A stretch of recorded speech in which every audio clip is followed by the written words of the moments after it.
Hello बच्चों। आज अपन एक जनरल सा टॉपिक डिस्कस करते हैं, हार्ट का स्ट्रक्चर। देखिएगा बच्चों, क्या डिस्कस कर रहे हैं अपन? हार्ट को डिस्कस कर रहे हैं। और आज ये जो मैं हार्ट बना के लाया हूँ, इस हार्ट में अपन जनरल जनरल बेसिक बेसिक चीज़ें जो है वो क्लियर करेंगे कि हार्ट के कौन से चेंबर से कौन सी ब्लड वेसल्स निकल रही है, वो कहाँ जा रही है, उसका नाम क्या है, उसमें ब्लड डी ऑक्सीजनेटेड है कि ऑक्सीजनेटेड है, और उसके साथ में ही जो ब्लड वेसल्स हैं उनमें कौन कौन से वाल्व होते हैं। ये जनरल जनरल बातें अपन डिस्कस करेंगे हार्ट के स्ट्रक्चर में। देखिएगा, हार्ट का ये पोर्शन जो है वो राइट है और ये पोर्शन लेफ्ट है। तो आपको पता है कि हार्ट के जो दो ऊपर के चैम्बर होते हैं उन्हें अपन एट्रिया बोलते हैं, और जो नीचे के दो चैम्बर होते हैं उन्हें अपन वेंट्रिकल बोलते हैं। देखिए, ये हो गया अपना राइट एट्रियम, ये हो गया अपना लेफ्ट एट्रियम, ये हो गया अपना left ventricle, sorry right ventricle, और ये हो गया अपना लेफ्ट वेंट्रिकल। ओके, राइट और लेफ्ट, ये दो पार्ट में मैंने हार्ट को डिवाइड किया है। और अपने हार्ट के कितने चैम्बर बने हैं? 4 चैम्बर बने। अब देखना, अपना जो हार्ट का राइट वाला पोर्शन होता है, यानी कि जिसमें दोनों इंक्लूड हैं, राइट वाला पोर्शन बोलूँ तो एट्रिया भी और वेंट्रिकल भी। तो राइट वाला जो पोर्शन होता है, इसके अंदर होता है हमेशा डीऑक्सीजनेटेड ब्लड। कौन सा ब्लड? Deoxygenated blood.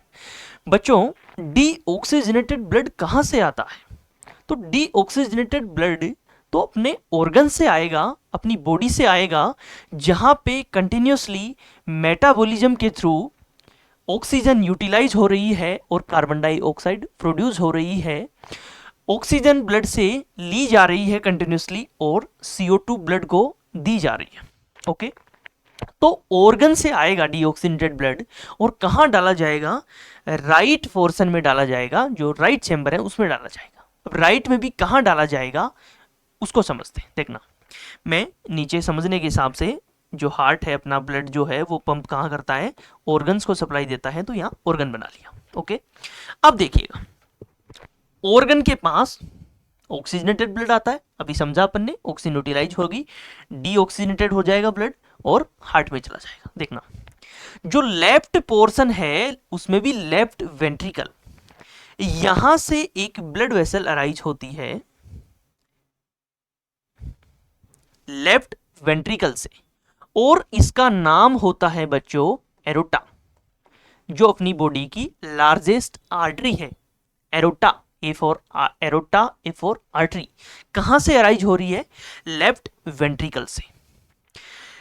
मैंने अभी क्लियर किया था कि राइट पोर्शन में है डीऑक्सीजनेटेड ब्लड, लेफ्ट पोर्शन में है ऑक्सीजनेटेड ब्लड। तो बताओ, लेफ्ट वेंट्रिकल से एरोटा में कौन सा ब्लड जाएगा? ऑक्सीजनेटेड ब्लड जाएगा। मतलब एरोटा में मैं लिख सकता हूं बच्चों, ऑक्सीजनेटेड ब्लड जो है वो पंप किया जाएगा बाई हार्ट। ओके, ये डीऑक्सीजनेटेड ब्लड कहां किसके पास आएगा? एरो के थ्रू बनाया मैंने, ऑर्गन के पास आएगा।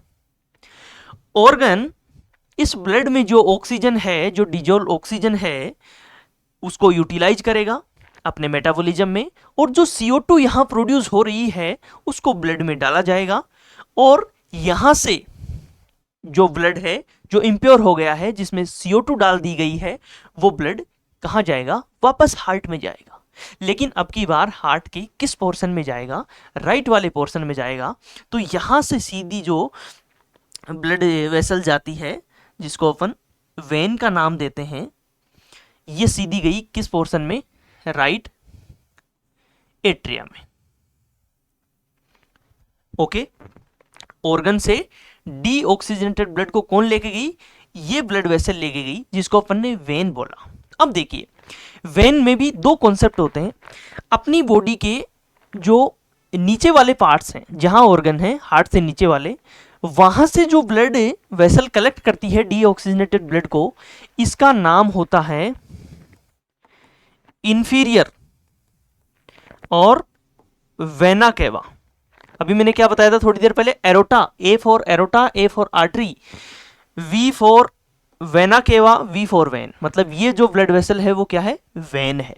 ओके, अब इसका मतलब इंफीरियर वेना केवा नीचे वाले जो हार्ट के नीचे जो ऑर्गन्स हैं उनसे ब्लड वेसल कलेक्ट कर रही है, तो ऊपरी पार्ट से, जो अपनी बॉडी में ऊपरी पार्ट से, वहां से भी कोई ब्लड वेसल या वेन डीऑक्सीजनेटेड ब्लड कैरी करती होगी, तो मैं इसको इसलिए ऊपर बना रहा हूं और इसका नाम है सुपीरियर, सुपर, ऊपर, सुपीरियर वेना केवा। ये जो अपनी बॉडी के अपर ऑर्गन्स हैं वहां से डीऑक्सीजनेटेड ब्लड कैरी करती है। ओके, 3 सप्लाई अभी तक मैंने समझाई है, aorta, inferior vena cava, superior vena cava. देखो, लेकिन चाहे डीऑक्सीजनेटेड ब्लड कहीं से भी लाया गया हो, चाहे इंफीरियर वेना केवा लाई, चाहे सुपीरियर वेना केवा लाई, ब्लड को कहां डाला गया, राइट एट्रियम में डाला गया।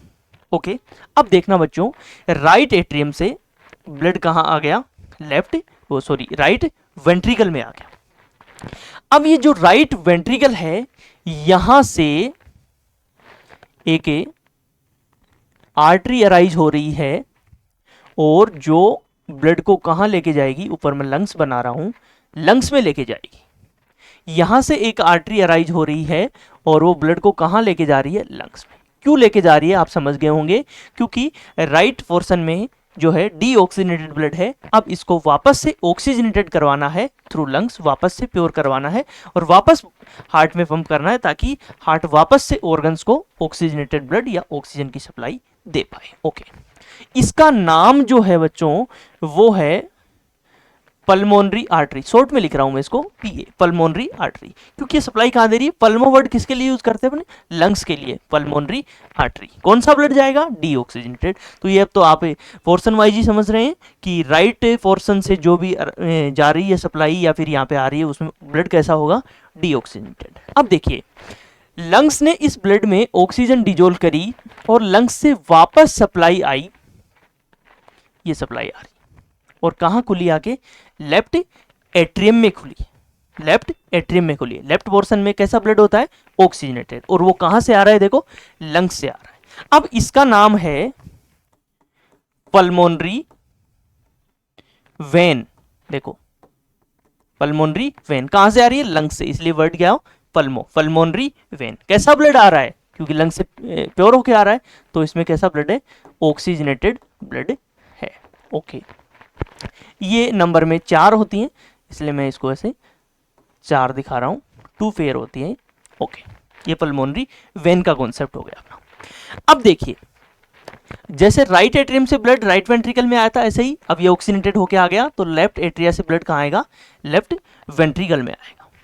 लेफ्ट वेंट्रिकल में आ गया, ऑक्सीजनेटेड हो गया, यही तो चाहिए था अपने को, वापस यहां से निकला था ब्लड ऑक्सीजनेटेड, वापस वही ऑर्गन को जाएगा, यहाँ डीऑक्सीजनेटेड होगा और इसको वापस कहाँ डाला जाएगा, राइट एट्रियम में डाला जाएगा। ये एक इस तरीके से सर्किट ब्लड वेसल्स का बनता है, ऑर्गन, हार्ट और लंग्स के बीच में। लंग्स उसको ऑक्सीजनेटेड करवाते हैं और हार्ट के पास दिया जाता है, हार्ट उसको पूरी बॉडी में ऑर्गन्स के पास पंप करता है और ऑर्गन से जो डीऑक्सीजनेटेड ब्लड उसको ब्लड वापस कलेक्ट करता है और उसको वापस हार्ट में, हार्ट से लंग्स में। इस तरीके से ये सर्किट चलता है। अपन ने इसकी ब्लड सप्लाई तो देख ली, अब अपन एक चीज और डिस्कस करते हैं इसमें, वाल्व। वाल्व क्या होते हैं, जो ब्लड सप्लाई है उसके बैक फ्लो को रोकने के लिए। देखना बैक फ्लो कैसे, देखिएगा, यहां से ही वापस डिस्कस करते हैं। लेफ्ट वेंट्रिकल ने ब्लड को पंप किया इस एरोटा में, ऑक्सीजनेटेड ब्लड। अब यहां जब ये ब्लड को पंप कर रहा है, तो पंप करने के बाद में वापस ब्लड इस लेफ्ट वेंट्रिकल में ना आ जाए, वापस ब्लड इस लेफ्ट वेंट्रिकल में ना आ जाए, ऑर्गन तक पहुंचे, इसके लिए यहां पर इस लेफ्ट वेंट्रिकल के और यहां इस एरोटा के यहां पर एक वोल्व प्रेजेंट होता है, जिसका नाम होता है सेमी लूनर वोल्व। कौन सा valve, semi lunar valve. Okay, तो वोल्व किसके लिए होते हैं, ब्लड के बैक फ्लो को रोकने के लिए होते हैं। और पहले अपन ने वोल्व देखा सेमी लूनर वोल्व, जो कहां प्रेजेंट है, यहां इस एरोटा के ऊपर प्रेजेंट है, जो किसके लिए है, लेफ्ट वेंट्रिकल में वापस ब्लड का बैक फ्लो ना हो, इसको रोकने के लिए है। ओके, दूसरा वाल्व डिस्कस करते हैं अपन, यहीं पे देखना, राइट वेंट्रिकल से पल्मोनरी आर्टरी के थ्रू ब्लड कहां गया था? लंग्स के पास गया था। यहां पे भी एक वॉल्व प्रेजेंट होता है, उसका नाम भी है क्या? Semi lunar valve. Semi lunar valve ये भी किसके लिए है? जब राइट वेंट्रिकल ब्लड को पंप करे लंग्स के पास डीऑक्सीजनेटेड को, तो वो वापस एट्रियम इस वेंट्रिकल में ना आ जाए, इसके लिए भी यहां पे भी एक वॉल्व है जिसका नाम है सेमी लूनर वॉल्व। ओके, अब देखना दो वॉल्व और, यह है एट्रियम, यह है वेंट्रिकल, यह है एट्रियम, यह है वेंट्रिकल। अपन पहले राइट साइड देखते हैं। देखो, क्या एट्रिया से ब्लड वेंट्रिकल में आ जा सकता है ना? बिल्कुल। तो यहां पे भी इसको गार्ड करने के लिए एक वॉल्व प्रेजेंट है जिसका नाम मैं यहां पे लिख रहा हूं, जिसको बोलते हैं अपन tricuspid valve. Tricuspid valve यानी कि 3 कस्प वाला एक वॉल्व। अब वो किसके बैक फ्लो को रोकने के लिए है? वो उसके लिए है जब वेंट्रिकल कॉन्ट्रैक्ट करे तो ब्लड वापस एट्रिया में ना जाए, इसके लिए यहां पर जो वॉल्व है उसको क्या बोला अपन ने? Try cuspid valve. ओके, अब देखना लेफ्ट साइड, लेफ्ट को क्या बोलते हैं अपन हिंदी में? बायां। बायां, तो बाईं साइड एक कस्प है जिसका नाम भी इससे आप याद रख सकते हैं, जिसको अपन क्या बोलते हैं? By cuspid valve. एक है ट्राई कस्पिड वॉल्व जो राइट साइड है, राइट एट्रिया राइट वेंट्रिकल के बीच में। एक है by cuspid valve left atria और लेफ्ट वेंट्रिकल के बीच में, इसको क्या बोल रहे हैं अपन? By cuspid valve. ये किसके लिए? वापस वही, जब लेफ्ट वेंट्रिकल कॉन्ट्रैक्ट करे तो लेफ्ट वेंट्रिकल कॉन्ट्रैक्ट करेगा तो ब्लड कहां जाएगा? इस एरोटा में, ताकि ऑर्गन्स तक जाए। तो उस समय ब्लड सिर्फ एरोटा में जाए, वापस एट्रिया में ना चला जाए, इसको गार्ड करने के लिए यहाँ पे ये जो वॉल्व है इसका नाम है बाई कस्पिड वॉल्व। ओके बच्चों, तो आपको दो चीजें क्लियर हो गई हार्ट के स्ट्रक्चर में। एक तो इसकी कौन सी आर्टरी किसको ब्लड सप्लाई दे रही है, ऑर्गन्स को, कौन सी जो है लंग्स को है, कौन सी में डीऑक्सीजनेटेड ब्लड है, कौन सी में ऑक्सीजनेटेड ब्लड है, और उनके नाम। दूसरा, ब्लड के बैक फ्लो को रोकने के लिए जो हार्ट में वॉल्व प्रेजेंट है, बाइकस्पिड, ट्राइकस्पिड और सेमी लूनर, दो टाइप के ही वॉल्व मैंने आपको बताए। ओके बच्चों, थैंक यू।